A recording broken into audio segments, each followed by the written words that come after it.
하나님 말씀을 같이 잡도록 하겠습니다. 에베소서 6장 10절부터 18절까지의 말씀입니다. 에베소서 6장 10절부터 18절까지의 말씀이요. 영적 전쟁에서 승리하기 네 번째 시간입니다. 말씀을 다 찾으신 줄 알고 제가 하나님의 말씀을 받들어 읽겠습니다. 하나님의 말씀을 받으십시오. 끝으로 너희가 주 안에서와 그 힘의 능력으로 강건하여지고 마귀의 관계를 능히 대적하기 위하여 하나님의 전신 갑주를 입으라. 우리의 씨름은 혈과 육을 상대하는 것이 아니요 통치자들과 권세들과 이 어둠의 세상 주관자들과 하늘에 있는 악의 영들을 상대함이라. 그러므로 하나님의 전신 갑주를 취하라. 이는 악한 날에 너희가 능히 대적하고 모든 일을 행한 후에 서기 위함이라. 그런즉 서서 진리로 너희 허리를 띠고 의의 호심경을 붙이고 평안의 복음이 준비한 것으로 신을 신고 모든 것 위에 믿음의 방패를 가지고 이로써 능히 악한 자의 모든 불화살을 소멸하고 구원의 투구와 성령의 검 곧 하나님의 말씀을 가지라. 모든 기도와 간구를 하되 항상 성령 안에서 기도하고 이 성도를 위하여 구하라. 우리가 지금 영적 전쟁에서 승리하기라는 제목을 가지고 4주째 살펴보고 있습니다. 우리가 영적 전쟁의 실체가 무엇인가 살펴봤었고요. 그리고 우리가 그 가운데 영적 싸움에서의 사용할 수 있는 무기들이 무엇인가도 보았죠. 자, 오늘은 그 이후에 그 무기들을 가지고 우리가 어떻게 실제 싸움을 하는가 하는 부분에 대해서 살펴볼 것입니다. 그 전에 먼저 한 가지 살펴볼 부분이 있는데, 영적 싸움은 언제까지 계속될까요? 아까 우리 설교 전에도 잠깐 나눴지만 영적 싸움이 정말 힘들죠. 그런데 이 영적 싸움이라는 것이 우리가 그 신앙생활에서의 진리에 조금 더 가까이 가는, 그러니까 우리가 신앙생활이 조금 더 신앙이 깊어지면 깊어질수록 영적 싸움에 대한 자각이 훨씬 더 강해집니다. 그래서 마치 우리가 신앙이 좋아지다 보니까 영적 싸움이 시작된다 이렇게 생각을 하기 쉬운데 사실은 그렇지 않습니다. 영적 싸움은 우리가 예수 그리스도에 대해서 알기 시작할 때부터 본격적으로 시작됩니다. 어느 누구도 이 과정을 피할 수 없습니다. 진리가 우리 가운데 한번 비춰지면 예수가 누군지를 아는 순간부터 우리의 영적 싸움은 본격적인 그런 라운드에 들어가는 거죠. 그래서 우리 주님이 이렇게 말씀하셨어요. 마태복음 10장 34절에 내가 세상에 화평을 주러 온 줄로 생각하지 말라. 화평이 아니요 검을 주러 왔노라.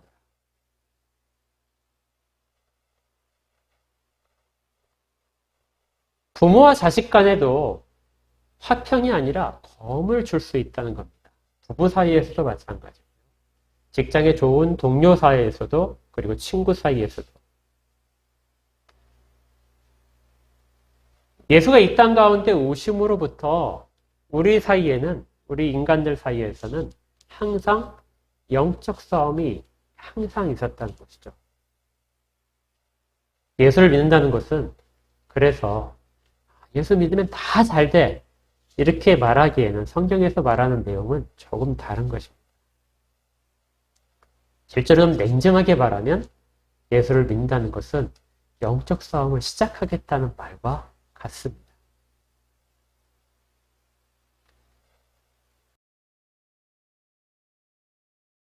우리가 견디기 힘들 정도로 적들이 강해서 우리가 위협당하고 또 두려워하고 이런 마음들이 강할 때도 있고 어떤 때는 그것이 좀 약해져서 소강 상태처럼 되어서 우리가 이제 좀 허리를 펴겠구나 할 때가 있고 그런 경중의 차이는 있지만 그리고 전쟁의 싸움의 그 형상들이 대상들이 계속해서 달라지겠지만 실제적으로 영적 싸움은 한 번도 끊이지 않는 것입니다. 언제까지 계속될까요? 주 앞에 다시 설 때까지. 그 싸움은 한 번도 쉬지 않습니다. 중간에 쉬는 날도 없어요. 휴가도 없습니다. 계속해서 영적 싸움이 계속 진행될 것입니다. 그래서 많은 사람들이 이 싸움을 감당하지 못합니다. 왜 신앙생활을 이렇게 오랫동안 하더라도 나에게는 정말 왜 하나도 이렇게 달라진 점이 없는가? 어떤 분들은 약속된 복이 내게 와야 되는데 그 복들을 세상에서 말하는 그 사람들이 좀 부러워할 만한 복들이 내게 있어야 되는데 왜 나는 잘 안 되는가? 그렇게 많이 기도하고 또 많이 말씀대로 봉사도 했는데 왜 일어나지 않는가? 처음에는 좀 감격이 막 넘치는 것 같았어요. 그래서 다 할 수 있는 것 같았는데 시간이 지나니까 힘이 빠지고 나는 왜 이거밖에 안 되지 하는 생각들이 따라서 들어올 때 실제로 많은 사람들이 신앙의 불꽃이 확 타올랐다가 얼마 지나지 않아서 사그라들고 재만 남고 신앙의 길로부터 떨어지는 사람들도 꽤 많이 발생합니다. 정말 슬픈 일이고요. 안타까운 일인데 그만큼 이 신앙의 길이 긴 과정을 요구한다는 것이죠. 저는 여러분에게 이렇게 권유하고 싶어요. 여러분 정말 끝까지 꿋꿋하게 강건하게 서서 갑시다. 정말 우리가 원하는 대로 사실 잘 안 된다 할지라도 그렇게 갑시다. 이것이 영적 전쟁을 치르는 가장 강력한 우리의 자세입니다. 그래서 오늘 성경에 보니까 이렇게 되어 있어요. 13절에 보니까 그러므로 하나님의 전신 갑주를 취하라. 이는 악한 날에 너희가 능히 대적하고 모든 일을 행한 후에 서기 위함이다. 마지막에 뭐 한다고요? 마지막에 서 있으려고 하기 위해서 그래서 너희들에게 지금 하나님이 여러 가지 무장, 무기들을 주신 것이다. 그러니까 이 무기들은 단 한순간의 전투를 위한 것이 아니에요. 한 번 싸울 때마다 이게 막 휘둘려서 그 싸움 승리하게 되면 이걸 놓는 것이 아니라 끝까지 우리가 넘어지지 않고 굳건하게 서 있기 위해서 늘 가지고 있어야 되는 무장입니다. 그래서 이 무기들은 우리를 끝까지 견디게 만듭니다. 이 무장들이 뭐였죠? 진리였었죠. 또 뭐였죠? 의로움이었습니다. 또 복음이 주는 평안함. 또요? 믿음입니다. 또 구원의 소망. 또 하나가 있다면 성령의 검은 하나님의 말씀입니다. 이 모든 것들을 우리 가운데 균형 잡히게 우리를 감싸고 있을 때 그때 우리는 이 영적 전쟁에서 아주 힘들지 않고 끝까지 견디면서 갈 수 있다는 것이죠. 자, 이제 오늘 다뤄야 될 부분은 무장까지는 지난주에 했으니까 오늘 다루는 부분은 그러면 실제 우리가 이 무기들을 어떻게 써야 되는가 하는 싸움의 기술입니다. 아이들에게 좋은 무기를 주면 아이들이 쓸 수 있을까요? 무기를 쓰는 방법을 훈련해야 됩니다. 칼을 줬으면 전쟁에서 칼을 어떻게 쓸지를 훈련시켜야 되겠죠. 방패를 줬으면 방패를 사용하는 방법도 배워야 됩니다. 전쟁은 무기로 결정되는 것이 아니라 무기를 적절하게 사용하는 것에 의해서 승패가 결정됩니다. 미국이 탈레반의 아프가니스탄에서 철수하면서 수많은 무기들을 놓고 갔다고 그랬죠. 그 미군이 사용했던 수많은 무기들, 미국이 줬던 무기들, 이런 무기들을 탈레반이 과연 쓸 수 있겠는가? 좋은 무기들을 세상에서 가장 좋은 무기들로 무장한 정말 강력한 무기를 가진 군대가 됐는데 과연 그 군대가 강력해지는가? 여기에 대한 의문점들이 뉴스를 보게 되면 많이 나옵니다. 무기를 사용하려면 기술을 배워야 되죠. 거기에 충분히 훈련이 되어 있어야 됩니다. 자, 그러면 이러한 영적 전쟁에서 하나님이 주신 강력한 무기들, 이 완전한 무장들, 이 무장들을 어떻게 사용해야 될까? 우리가 이제 두 주에 걸쳐서 나눠서 살펴볼 건데요. 첫 번째, 오늘 다룰 부분은 성경에 있는 기도입니다. 기도는 영적 전쟁에서 우리가 습득해야 되는 싸움의 기술이고요. 실제로 적을 물리칠 수 있는 싸움 방법입니다. 그러니까 기도를 하지 않으면 어떻게 돼요? 무기를 휘두르지 못하는 것입니다. 무기를 가지고 있는데 휘두르는 방법을 연습하지 못하면 어떻게 되냐면요. 허공을 찌릅니다. 적은 여기 있는데 적보다 한참 떨어진 허공을 휘두르고 있어요. 자기가 휘두르면서 자기가 그것을 감당하지 못하는 일이 발생합니다. 그것은 싸움의 기술을 연습하지 않았기 때문입니다. 싸움의 기술을 적절하게 습득하지 못해서 사용하지 못하는 것입니다. 그래서 우리 18절에 보니까 이렇게 나와 있습니다. 모든 기도와 간구를 하되. 어떤 분들은 이 기도가 위에 있는 것처럼 칼과 어떤 방패와 이런 것들 같은 무기 중에 하나다. 이렇게 해석하는 분들도 있어요. 그래서 기도는 무기다. 그래서 무기를 가지고 싸워야 되는 것이 기도를 가지고 싸우는 것이다. 그런데 본문을 잘 살펴보시면요. 하나님이 주시는 무기들, 이런 것들은 우리가 준비한 것들이 아니라 하나님이 거저 주시는 것입니다. 그런데 기도는 그 무기들을 가지고 우리가 직접 해야 되는 거예요. 그래서 무기가 아니고 그 무기를 사용하는 기술입니다. 반대로 무슨 말이냐면요. 기도를 할 때 진리, 의로움, 믿음, 구원의 소망, 복음의 평안함, 그리고 성령까지 다 활용되는 것이 기도라는 것이죠. 우리가 영적 전쟁에서 아마 여러분들이 생각하실 때 가장 대표적인 장면 중에 하나가 마가복음에 있는데요. 마가복음을 한번 우리 잠깐 살펴볼게요. 마가복음 9장을 한번 찾아보십시오.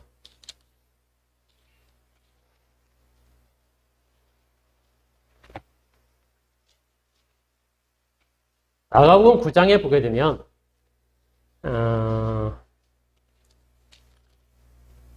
14절부터 특별한 한 사건이 기록되어 있고요. 주님이 거기에 대해서 설명하시는 것이 있었습니다.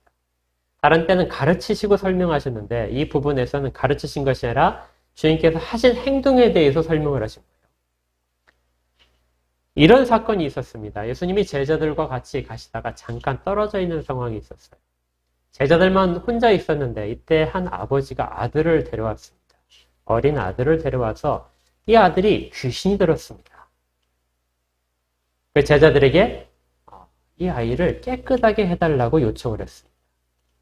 그래서 제자들이 이전에 주님께로부터 배운 부분이 있기 때문에 강력하게 귀신을 쫓아내기 위해서 힘을 다했습니다. 그런데 실패했습니다. 그 사람들이 이제 웅성거릴 때 주님이 돌아오셔서 이 일들이 무슨 일인가를 말씀하셨습니다. 물어보시고 그 일들을 쭉 설명했죠. 그리고 나서 주님이 이제 예수님께서 그 아이에게 이렇게 말씀하십니다. 25절을 보시면요. 더러운 귀신을 꾸짖어 이르시되 말 못하고 못 듣는 귀신아 내가 내게 명하노니 그에게서 나오고 다시 들어가지 말라 하신대. 귀신이 소리를 지르며 아이로부터 심히 격렬히 잃게 하고 나가니 그 아이가 죽은 것 같이 되어서 많은 사람이 말하기를 죽었다 하나. 예수께서 그 소리를 잡아 일으키시니 이에 일어나더라. 그러니까 귀신이 쫓겨나고 아이가 멀쩡해졌습니다. 깨끗해졌습니다. 근데 이 사건이 여기서 끝난 것이 아니고 그 뒤가 문제인데요. 이제 이 사건이 지난 다음에 집에 돌아오셨습니다. 제자들과 같이 집에 돌아오셨을 때 28절 집에 들어가심에 제자들이 조용히 붙잡으되 우리는 어찌하여 능히 그 귀신을 쫓아내지 못하였습니까?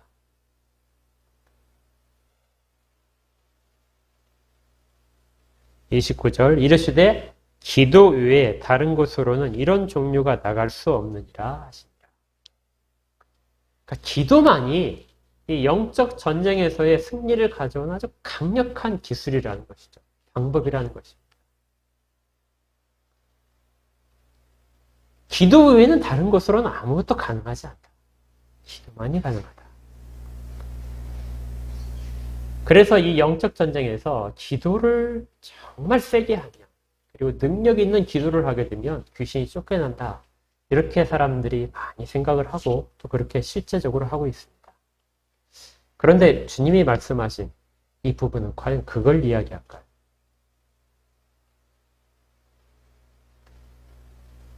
이 사건에서 기도가 어디에 있나요? 주님이 기도로 귀신을 쫓아내셨나요? 기도라는 것이 무엇이죠? 기도라는 것이 꾸짖는 것입니까? 기도의 정체는 하나님과의 대화입니다. 주님과의 대화예요. 주님과의 대화가 기도인데 많은 부분들이 착각하기를 영적 전쟁에서 축사하는 것이 기도다. 이렇게 생각하는 부분이 있다는 것이죠. 제자들이 그렇게 하지 않았겠습니까? 주님이 그렇게 하시는 걸 많이 보았는데요. 그리고 자기들도 그런 능력 있는 것들을 알고 있었을 텐데. 그렇다 오늘 본문 거기 마가복음 9장을 한번 잘 살펴보십시오. 주님이 말씀하신 것도 기도가 아닙니다. 그리고 제자들이 한 것도 기도가 사실은. 기도가 어디 있죠? 귀신이 쫓겨나갔는데 기도 외에는 다른 것이 없다고 했으니까 기도가 분명히 있었습니다. 어디 있죠?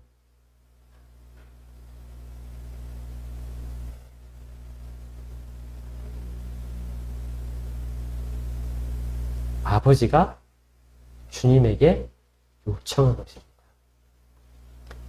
기도는 성도들이 하나님께 구하는 것입니다. 하나님께 요청하는 것이고요.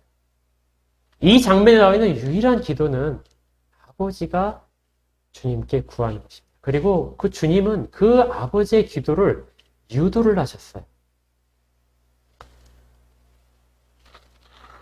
21절에 이렇게 되어 있습니다. 예수께서 그 아버지에게 물으시되 언제부터 이렇게 되었느냐 하시니 이르되 어릴 때부터나이다.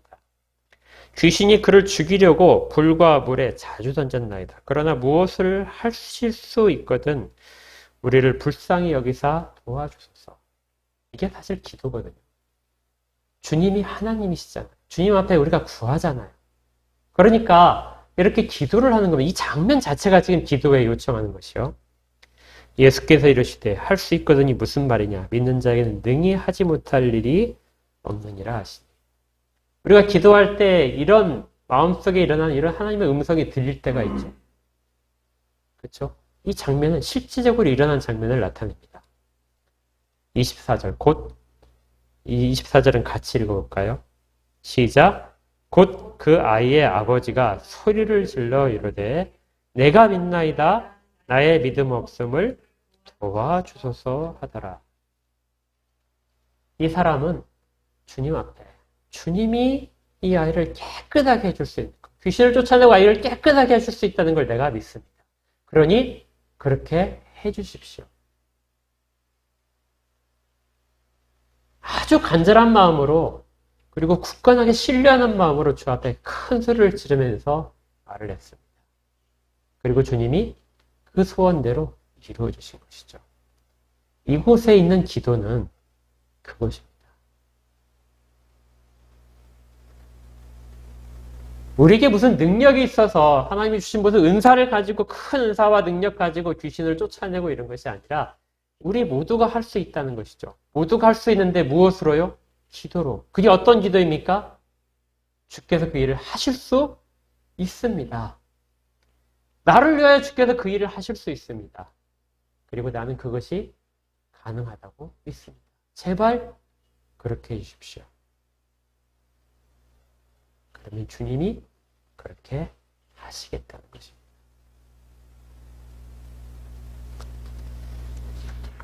우리 중에 기도를 하지 않는 사람은 없을 겁니다.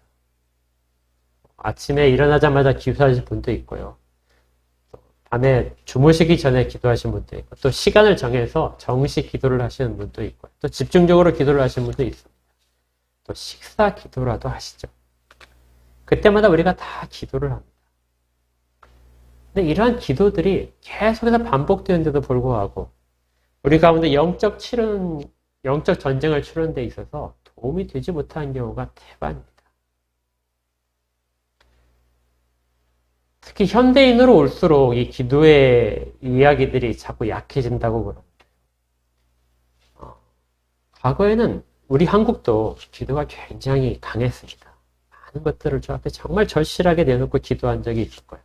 그런데 지금은 물론 코로나 상황도 그렇지만 기도원에 있어 기도하는 불길들이 많이 사라졌습니다. 가정에서도 그렇고요. 어쩌면 현대화되면서 피할 수 없는 하나의 현상일 수도 있습니다. 왜냐하면 사람들은 점점 기도가 필요하지 않은 상황들을 만나기 때문에 그렇죠. 우리가 기도를 잘 하지 않은 이유 중에 하나가 기도하지 않아도 대부분 살 수 있습니다. 여러분 아프면 어떻게 하죠? 기도하시나요? 병원 가죠? 예방주사를 미리 한 대 맞으면 그 병에는 안 걸립니다. 여러분 일용할 양식에 대해서 걱정하시나요? 내일 내가 먹을 음식이 없어서 오늘 가서 버려야 되는데 벌이가 좀 있었으면 좋겠다. 그런 걱정하시나요?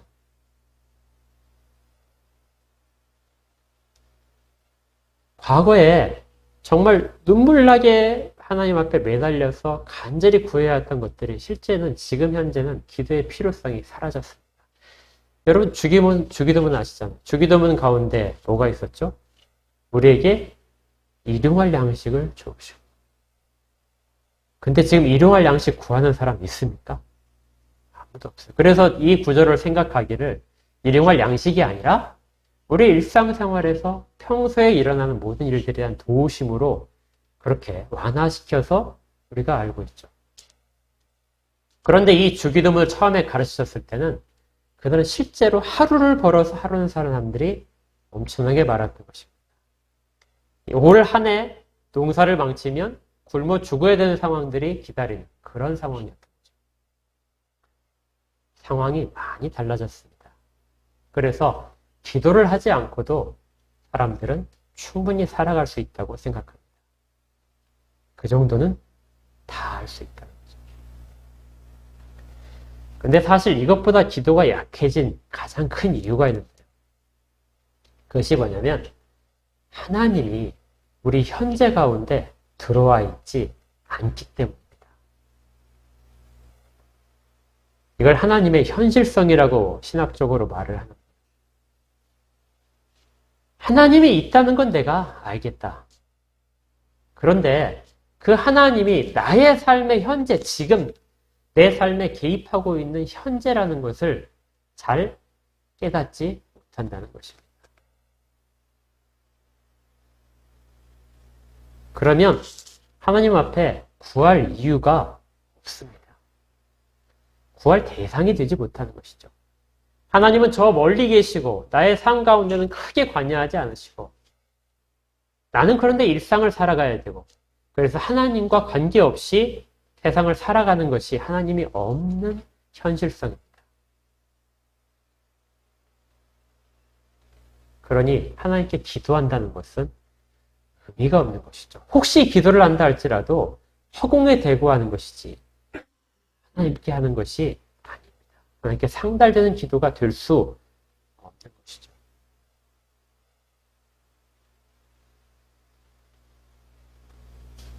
이 하나님과의 관계, 이것이 기도의 사실은 모든 것들을 좌우하는 가장 중요한 속성입니다.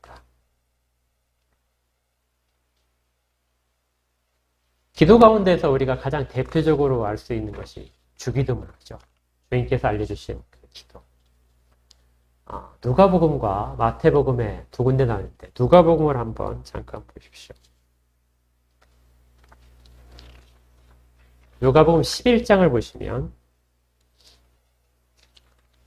찾아보겠습니다. 누가복음 1장 1절부터 이 주기도문에 관련된 내용이 주께서 가르치신 기도가 쭉 내용이 있습니다. 배경까지 기록되어 있는데요. 예수께서 기도를 하시고 내려오시자 제자 중에 하나가 여짜오되 주여 요한이 자기 제자들에게 기도를 가르친 것 같이 우리에게도 가르쳐 주옵소서. 이 당시에는 그 스승들이, 랍비들이 제자들에게 기도를 가르쳤습니다. 그러니까 기도문을 작성을 해줘서 이 기도문을 가지고 기도해라. 그래서 공동체에 어떤 그 보편적인 어떤 내용들을 담아서 기도를 했는데 크게 다르진 않습니다. 그래서 제자들이 우리도 좀 그렇게 해봅시다. 이렇게 한 거예요.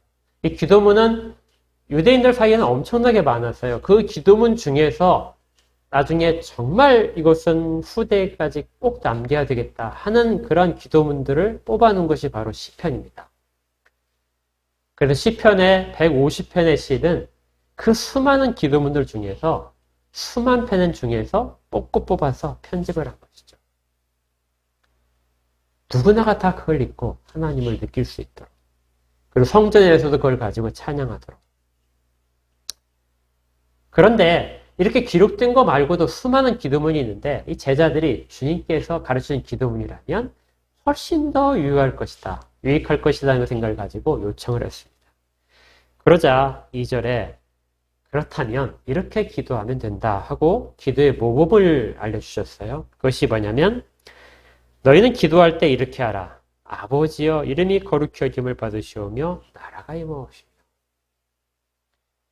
자, 그런데요, 이 주님께서 가르치신 기도문 중에 처음 시작 자체가 약간 특이하게 됩니다. 아버지라는 단어를 쓰시고.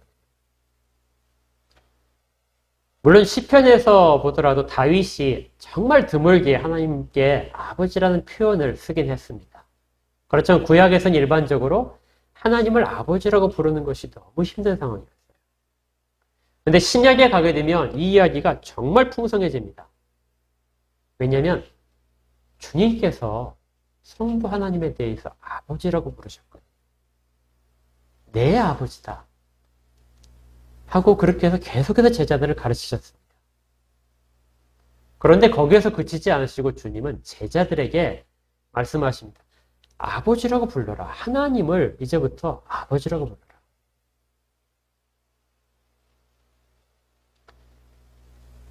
주님께서 제 기도를 가르치실 때 아버지로 시작을 해라 이렇게 가시면서 이 아버지라는 개념이 이제 성도들에게, 백성들에게 아주 강하게 들어오게 됩니다. 유대인들에게 아버지는 아주 강한 힘이고 보호자입니다. 실제 자기의 모든 생활들을 유지시켜주는 방패이기도 하고요. 그리고 가장 친근한 대상이기도 합니다. 신뢰와 힘의 원천이 바로 아버지죠. 아이들은 아버지가 세상에서 제일 강하다고 어렸을 때 생각을 합니다. 멀리 떨어져 있지 않죠. 아버지는 바로 옆에 있습니다. 가장 강한 분이, 모든 걸 다 할 수 있는 분이 바로 옆에 있을 때 그때 아버지를 부르고 대화를 하는 거죠. 기도는 대화인데 멀리 떨어져 있는 대상과 대화를 하는 것이 아니라 바로 앞에 있는 대상과 대화를 하는 것입니다. 하나님을 아버지라고 부를 때 그 아버지란 단어를 통하여 하나님이 성도들 가운데, 기도하는 자 가운데 실현되는 것이죠. 직접적으로 멀리 계신 하나님이 아니고 바로 옆에서 아버지처럼 듣고 계시고 보호하시는 분이 되는 겁니다. 그래서 기도는 허공에 흩어지는 것이 아니라 바로 내 앞에 계신 아버지와 대화를 하는 내용이 되는 것이죠. 주님이 기도를 가르치실 때 이렇게 기도해라. 아버지요.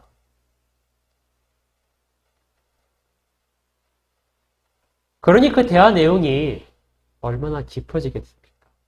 하나님께 기도한 내용들이 얼마나 깊은 내용으로 서로 공감하면서 대화가 이루어지겠습니까? 아까 우리 마가복음에서 찾았던 그 귀신 들린 아들을 데려온 그 아버지가 주님 앞에 나와서 이야기하는 것처럼 하나님이 우리 가운데 더 좋은 것들을 이끌어내시기 위해서 스스로 마음 가운데 유도하신 질문도 생각나고 그리고 우리가 어떤 대답을 하기도 하고 그렇게 하면서 기도가 더 깊은 믿음의 고백이 나오도록 유도가 되는 거예요. 이것이 아버지라는 단어를 씀으로써 이제 하나님과 사람 사이의 관계가 완전히 밀접화된 것이죠. 영적 전쟁에서의 가장 강력한 무기가, 유일한 무기가 기도인데, 그 기도가 효력을 발휘하려면 흩어지는 기도가 아니라 하나님과 직접적으로 전달되는 기도여야 됩니다.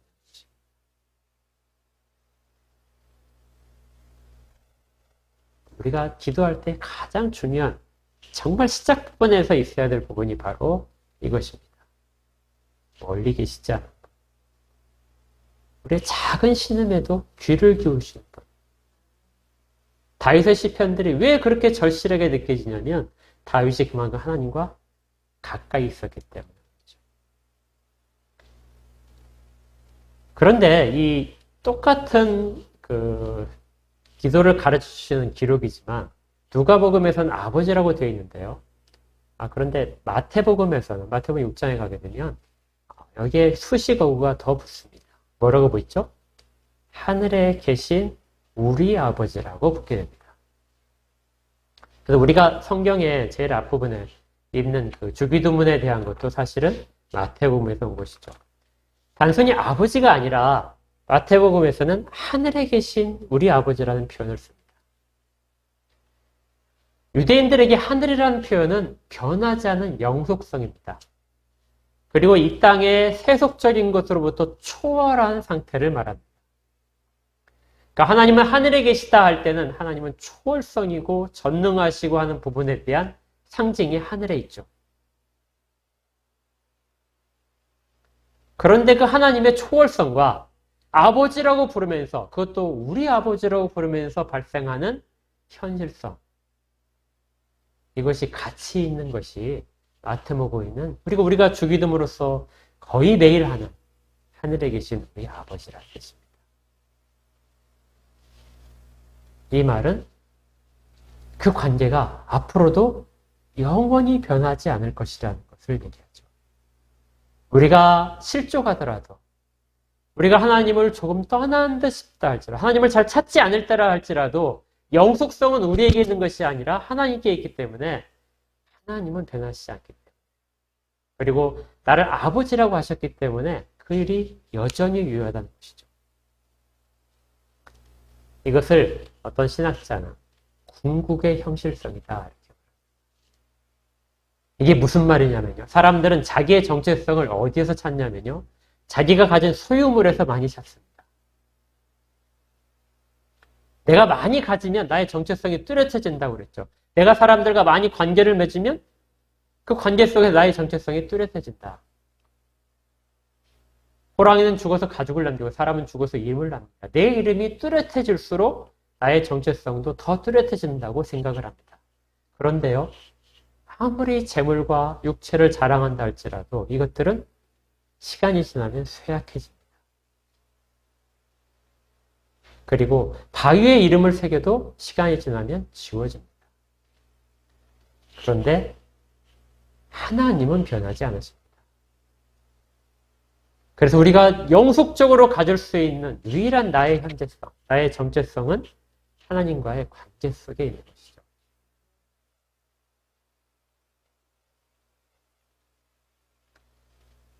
그런데 이것을 성령님이 우리 가운데서 증거하신다고 합니다. 로마서에 보게 되면 이런 구절이 있어요. 로마서 8장 16절에 성령이 친히 우리의 영과 더불어 우리가 하나님의 자녀인 것을 증언하신다.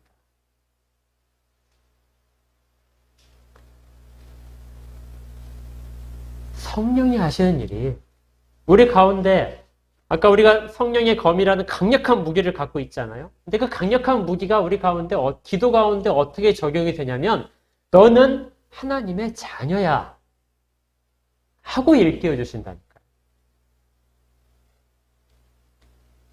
하늘에 계신 우리의 아버지한테 넌 지금 대화를 하는 거야. 그래서 우리가 바로 구하게 되고 우리가 구하는 것들이 다 이루어질 것에 대한 믿음도 주시는 것입니다. 진리도 가지고 있고 예수 그리스도를 의지하기 때문에 예수 그리스도의 의에 덧입게 되고요. 그리고 그 일들이 우리 가운데 끝까지 갈 거라는 소망도 가지고 있고 그 성령의 보증 가운데서 그렇게 기도하면서 평안을 느끼는 것. 이것이 바로 우리의 기도의 참 모습들인 것입니다. 그렇다고 모든 기도를 다 받으시는 건 아니겠죠. 모든 기도가 다 의미가 있겠지만 그 중에서 그 모든 기도가 성령 안에서 돼야 되는 것이 중요합니다. 다시 우리 에베소서를 가시면요. 18절에 모든 기도와 간구를 하되 항상 어디예요? 성령 안에서 기도하라. 항상 성령 안에서 기도하라. 오래 기도한다고, 열심히 땀 흘려 기도한다고, 그리고 간절히 기도한다고 되는 것이 아니라 성령 안에서 기도하라. 앞에 있던 무기들이 제대로 발휘하는 상황 속에서 기도하라는 것입니다. 그런데요, 주님이 가르치신 이 기도의 핵심이 있습니다. 주님이 가르치신 기도 가운데 우리에게 필요한 모든 것들이 다 공급되었으면 좋겠네요. 우리는 사실 그런 것들을 기도 가운데 많이 담죠. 그런데 정말 하나님이 들어주시는 기도, 성령이 정말 이끄시는 기도, 그 가운데 반드시 포함되는 요소가 있다는 것이죠. 이것이 싸움의 기술로 작동하지 못할 수 있습니다. 그것이 무엇이냐면요. 누가복음을 한번 보실까요? 누가복음 다시 들어가셔서 11장 2절에 아까 우리가 읽었던 부분입니다. 기억이 잘 안 나시면 주기도문 생각하시면 돼요. 아버지여, 그 다음에 이뤄지는 단어가 뭐죠? 이름이 거룩히 여김을 받으시오며.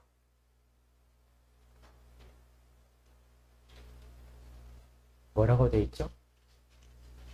기도인데요. 기도의 시작이 뭐예요? 아버지의 이름이 거룩힘을 받으십시오. 그런데 우리 주기도문의 마지막은 뭡니까? 우리를 다만 악에서 구하옵소서. 우리가 왜 악에서 구해져야 되죠? 우리가 왜 시험에 들지 않아야 되죠? 우리가 기도하는 결국 궁극적인 목적은 무엇입니까?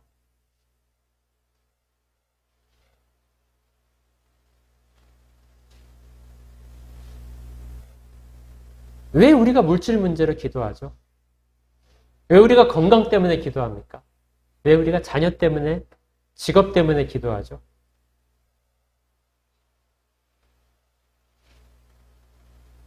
우리가 악에 빠지지 않도록 하기 위해서. 이 이야기는 우리가 거룩성을 지키도록 하나님이 거룩하시니 너희도 거룩하라. 내가 거룩하니 너희도 거룩하라는 그 말씀처럼 그렇게 우리가 거룩성을 지키기 위해서 그 지키는 과정이 기도를 통해서 이루어진다는 것입니다. 기도를 하지 않으면 거룩성을 지키기 어렵습니다.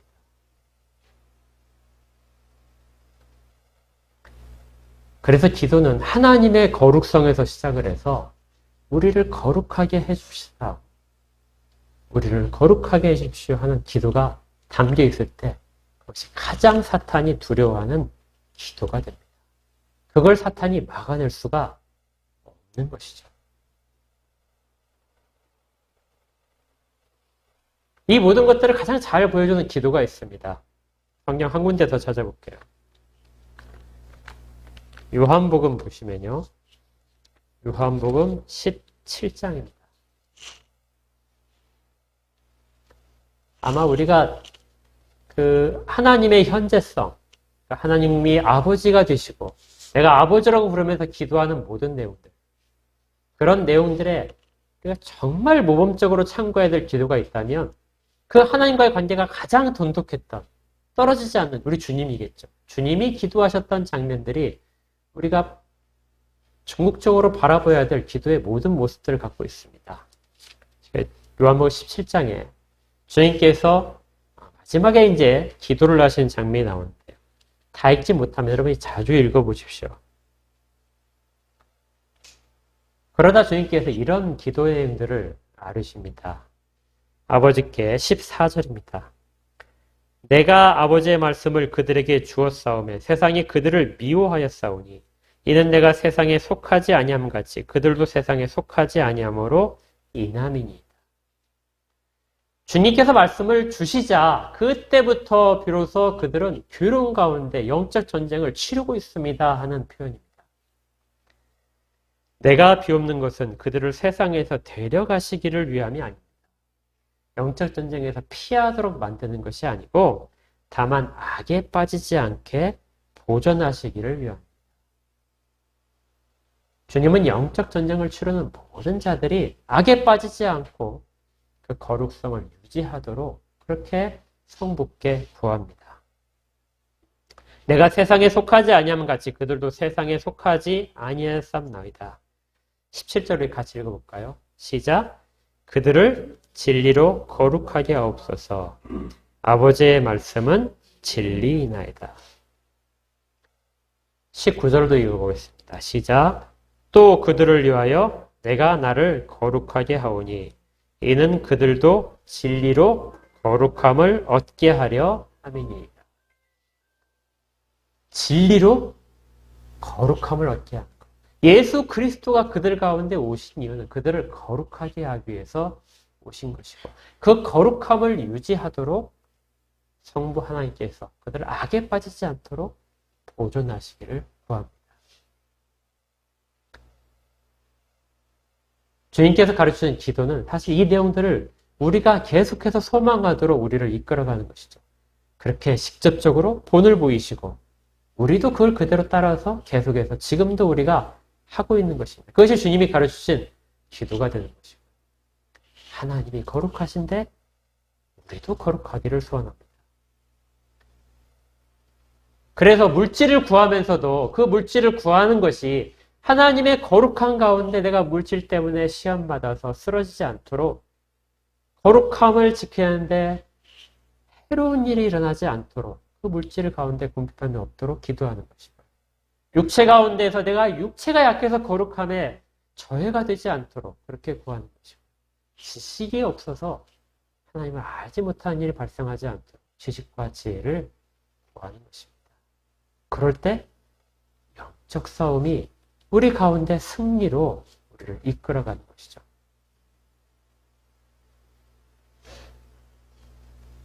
영적 싸움은 이렇게 시작됩니다. 주님이 가르쳐주신 그대로, 주님이 보여주신 그대로 영적 싸움은 기도 외에는 이루어지지 않습니다. 그리고 그 기도는 하나님이 우리에게 주신 무기들을 다 활용하는 것이 기도가 되어야 됩니다. 그걸 하실 수 있도록, 우리가 할 수 있도록 성령 하나님께서 우리 가운데 보증으로 계시는 것이죠. 너는 가능해. 승리할 수 있어. 왜냐하면 너는 하나님의 자녀야. 아버지 앞에 구해. 하실 수 있다는 것이 아니라 주께는 능하지 못한 일이 없습니다. 나를 주께서 그렇게 하실 수 있습니다. 내가 믿습니다. 내가 거룩함을 유지할 수 있습니다. 하나님의 필요하시면 나를 궁핍하게도 하실 텐데요. 그 궁핍함이 하시는 일들이 나를 거룩하게 하시는 것이라고 믿습니다. 나를 약하게 만드시기도 하고 힘들게도 하시는 그 일들 가운데서도 하나님이 나의 거룩함을 원하신다면 그 일들이 내게 유효한 것을 내가 믿습니다. 그리고 그렇게 하지 않도록, 그렇게 하지 못하도록 막는 사탄의 일들도 다 물리쳐 주실 것을 믿습니다. 이것이 우리가 치르는 영적 전쟁의 실전입니다. 그러니 우리 입술 가운데 자주 언급되어야 될 말이 아버지라는 단어죠. 하늘에 계신 나의 아버지. 아버지요? 아들이, 딸이 지금 주 앞에 구합니다. 주의 거룩성을 닮아가기 위해서 지금도 애를 쓰는데 이들 가운데 이 거룩성을 해치려고 하는 부분들이 많이 있습니다. 그 가운데 저를 약속대로 보호하여 주시옵소서. 악한 것들이 나의 마음을 잠식하고 있는데 이러한 것들이 틈타지 못하도록 굳건하게 하여 주시고 그렇게 하실 것을 믿습니다. 이 일이 우리에게 이루어질 것입니다. 그리고 그 싸움이 비로소 우리에게 우리의 싸움이 되는 것이 실체화되고 그리고 적들이 분명하게 알아질 것입니다. 그렇게 기도할 때 우리 가운데 평안이 찾아오기를 바랍니다. 약속대로 평안도 우리 가운데 성령께서 모든 기도와 간구 가운데 성령께서 우리를 이끌어 가실 것입니다. 힘이 들죠. 기약이 없죠. 언제 끝날지 싸움을 놓으면 한 고개 한 고개가 계속 기다리는 것 같고 그렇습니다. 그렇지만 이 싸움은 이미 승리된 싸움이고요. 그 싸움이 우리 가운데 일어나는 순간부터 사실은 우리는 하나님 아버지를 부르면서 가고 있는 길이라는 것이죠. 우리가 언제 하나님 아버지를 부르죠? 하나님이 언제 우리 가운데 가까우십니까? 우리 경험으로 다 고백하시죠. 힘들 때입니다. 힘들고 우리가 감당하기 어려운 일이 있을 때 하나님은 우리 가운데 사실은 가장 가까이 계시다는 걸 우리가 알게 됩니다. 왜냐하면 우리 입술 가운데 하나님을 찾는 일들이 많아지거든요. 아버지하고 소리 지르는 일들이 많거든요. 그것이 하나님의 현실성. 그래서 환란이 우리 가운데 유익이 됩니다.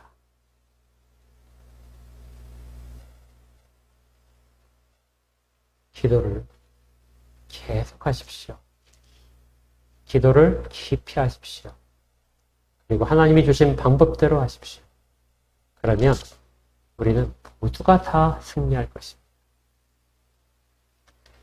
이런 복이 우리 모두 있기를 주의 이름으로 축복합니다. 기도하겠습니다. 하나님 아버지 감사합니다. 저희들이 하나님 앞에 구하는 모든 것들이 아버지가 되심으로 다 들어주고 계심을 압니다. 하지만 저희들이 먼저 하나님의 거룩함을 구하고 또 저희들이 거룩해지기를 그렇게 소망할 때 더 아버지와의 관계가 가까워지고 주께서 그렇게 저희를 깨끗하게 하실 것도 믿고 모든 위협으로부터 보호하실 것도 믿습니다. 하나님 아버지 함께하여 주시고 저희 가운데 늘 말씀하여 주시옵소서. 시험이 오고 환란이 닥친다 할지라도 그것이 저희가 하나님 아버지를 더 가까이 찾을 수 있는 기회가 된다면 그 일로 인하여 감사가 넘치도록 도와주시옵소서.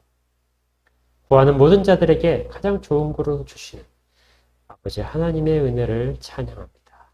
예수 그리스도 이름으로 기도합니다.